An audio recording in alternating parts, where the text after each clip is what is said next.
For many years, a guy named Kurt has been trying to become famous online. He does all sorts of things on his channel Kurt's World 96, including draw my life videos, gaming, reviews of shoes, and talking about his favorite keyboard shortcuts. He also shows off his dad Chris, who works as a DJ and divorced Kurt's mom a long time ago. Because his mother had been so upset over this, Kurt decided to be a good son and live with her while earning money by babysitting. No matter how much he records though, Kurt hasn't found a loyal audience for his videos, his numbers never reaching the double digits. This is very different from Bobby and his channel Bobby Base Camp, a kid Kurt used to babysit and is now a famous influencer. Kurt sees himself as Bobby's friend, but Bobby just tolerates him and pushes him away from his own camera. After 10 years of failed streams, Kurt reaches a breaking point and is ready to give his channel one last shot with something he calls The Lesson, which is meant to teach people how to gain an online following. He starts by preparing his car with lots of cameras and a bunch of water bottles, saying it's step 1 of the lesson. If you're not documenting yourself, you just don't exist. This car will be used by Kurt to work as a driver for a rideshare app called Spree, and the first passenger he picks up is a man that refuses to put on his seatbelt and is suspicious of the cameras, but Kurt just tells him there for protection. This guy also preaches the gospel of white supremacy, and Kurt's worried that this racism could hurt his live streaming audience, which is currently just Bobby, so he begins driving a bit more recklessly. The guy complains, but Kurt just encourages him to drink his free bottled water. It turns out that this water has been poisoned, and Kurt even made a whole video tutorial on how to do so without getting caught. Then Kurt puts on some music and speeds through a stop sign as the man dies in his back seat, coughing his life away. Kurt's only viewer Bobby thinks the kill was all an act for views, but Kurt is fine with this because this is part of the lesson. At first nobody should be able to tell that what he's doing is real, because he wants to get as many done undetected for maximum attention down the road. Kurt's next passenger is a snippy realtor who leaves her sign in the trunk. After some chit-chat she goes for a water bottle by her own choice, quickly becoming Kurt's second kill. Kurt goes to the back seat to show the body properly on camera and even jokes that he may drink the water as well. At that moment Chris calls Kurt to ask him for a ride, but Kurt just hangs up on him. Then he proceeds to cover his tracks. He unlocks the woman's phone using her dead face and gives himself 5 stars on the ride app. Then he answers a text message with a rude message so the woman won't be expected at a work meeting. After getting rid of the body, Kurt picks up his next passenger, an abrasive meathead named Mario. Kurt tries to play some of his own music but Mario complains about it. He also refuses to touch the free water. Then Kurt takes a detour to pick up another passenger, ignoring Mario's complaint since it was him who chose the pool option. The passenger is a famous influencer and stand-up comedian named Jessie, who cancels the ride as soon as she hears Mario hit on her and walks away. Mario pushes Kurt into following her and Kurt offers to drive her for free just to get her in the car. As he drives, Kurt hears she's got a huge following and asks her how she did it, to which she responds she simply is funny. Then Kurt keeps asking for help and Mario keeps hitting on her with very inappropriate comments, so Jessie records everything for her social media before leaving the car, sick of these 2 creepy guys harassing her. Now Kurt is upset because he lost a chance to make friends with a real successful influencer, so he suddenly changes routes and takes Mario to a distant construction site. He's been driving so fast that Mario starts feeling sick, and Kurt makes him leave the car to avoid having barf on his seats. Mario complains but still leaves because he needs to relieve himself, and at that moment, Kurt plays his own song at full volume and speeds up to slam his car into Mario, making the body fly above the car and land on the front window for a perfect bloody angle for the camera. After dumping Mario's body and cleaning the car, Kurt stalks Jessie on her social media and sees that she has a stand-up show that night. He sees this as a sign, saying that he and Jessie are 2 big things happening on the same night. Obviously Kurt isn't big yet, since he's still having single-digit viewers and his only tipper is Bobby, who still thinks the murders are fake. That's because he's a very fake creator himself. He is always playing pranks on the homeless, and the one time he supposedly helped them it was all acted for the camera. This is nothing like Jessie, who people like for how genuine and relatable she is. Moments later, Kurt stops at the gas station, where he gets rid of the realtor's sign and refills the tank while arguing with Bobby, who tells him he's boring and that he should spice up his stream. Once all the blood has been cleaned from the car, Kurt tries to spice up things like Bobby said by driving recklessly for his next passengers, a trio of socialites that includes Richard, Kendra, and London. At first Richard and Kendra are terrified by the way Kurt drives, but London is excited because she feels like she's on an adventure and jumps to the front seat to chat with Kurt. Eventually Kurt goes off route again and drives the trio to a junkyard, telling Richard and Kendra to hang out the sunroof because there's a beautiful view here that is perfect for social media pictures. Richard and Kendra play along and actually have fun, but then Kurt begins driving faster and suddenly closes the sunroof, trapping his next victims while his song plays in the background. At that moment some wild dogs from the junkyard jump on Richard and Kendra to feed, and Kurt takes a power drill that he keeps in his car to kill London with it. Afterward, Kurt takes his vehicle to the car wash and calls Bobby for his opinion, but he sadly didn't see Kurt's triple kill. He actually stopped watching the stream because Kurt just doesn't interest him. Kurt demands to know why Bobby hasn't given him a shout out yet like he promised, and Bobby tells him he should be more like Jessie because she comes across as authentic. Kurt checks out Jessie's socials again, but jealousy makes him comment bitterly in the most nitpicky ways, like saying she doesn't even film her stories vertically.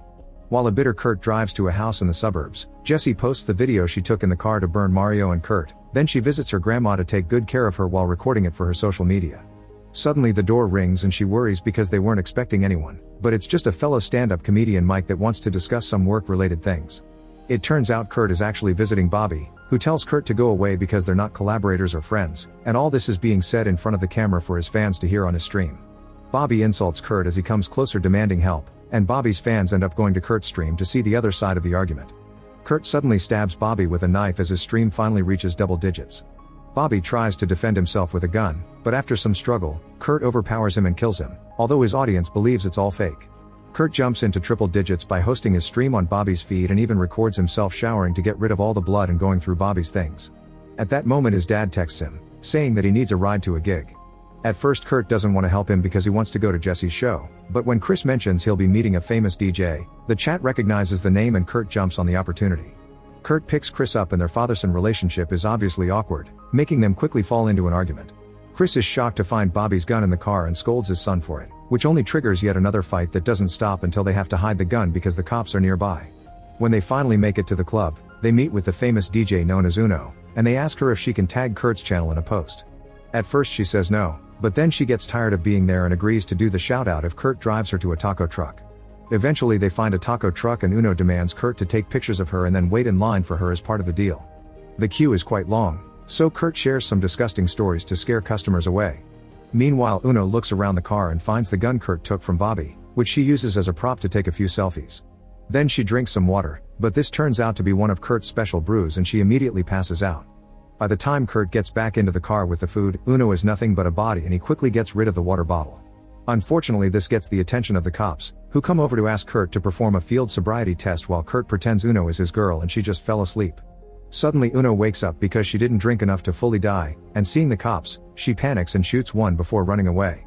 One of the cops goes after her, and when Kurt takes the chance to escape in his car, he's also followed. All this is boosting his livestream viewers all the way up into quintuple digits. Desperate to lose the cops, Kurt begins driving like a maniac and ends up crashing a homeless camp, killing a few hobos on purpose before his car flips. Meanwhile Jessie's been given a ride to her show by Mike, who keeps bothering her and saying he has all kinds of contacts. This guy also does a little opening before her but doesn't make anyone in the audience laugh. However, the public immediately goes nuts when Jessie takes over the stage, and hidden in a corner is Kurt with his gun. After a few of her usual jokes, Jessie talks about her spree experience with Mario and Kurt, saying that Kurt's starvation for social media followers gave her a bit of self-reflection. Happiness can't be found in a high subscriber count, and no matter the number of views, you're only getting judged and hated for other people's entertainment. She finishes her set by smashing her phone on stage, ending her reliance on social media with a mic drop and leaving everyone in shock. Touched by her speech, Kurt decides to leave without making any kind of mess, only to learn that the spree service is temporarily suspended, thanks to his murder spree. Kurt gets a ride through another app called GoGo, and gets in the car of a friendly man called David that quickly makes a joke about not being the crazy driver that has been killing people all night.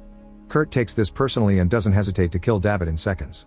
Back in the bar, Jessie is tired of dealing with Mike, who won't stop recording her even if she drops social media, and she decides to ditch him by calling for a GoGo.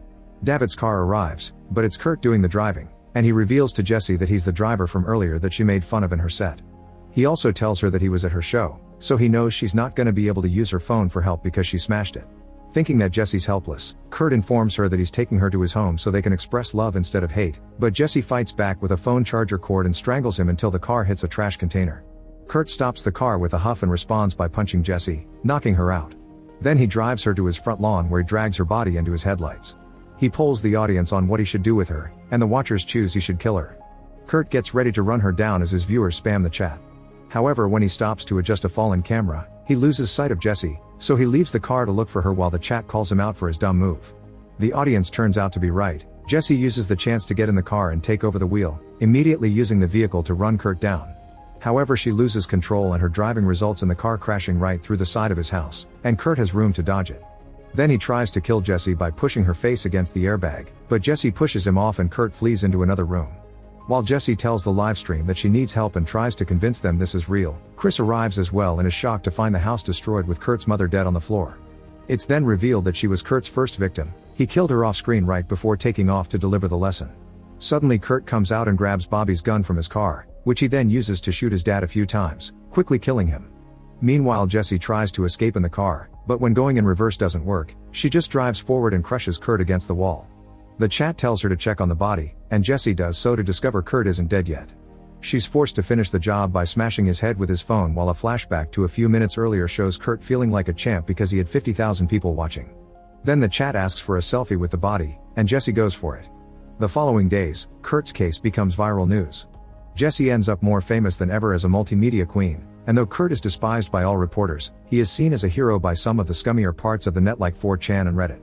As these forums fill with adoration for Kurt, one user reveals they're making a movie about him called Spree. Make sure to subscribe and turn on notifications so you can watch more videos like this. Thanks for watching.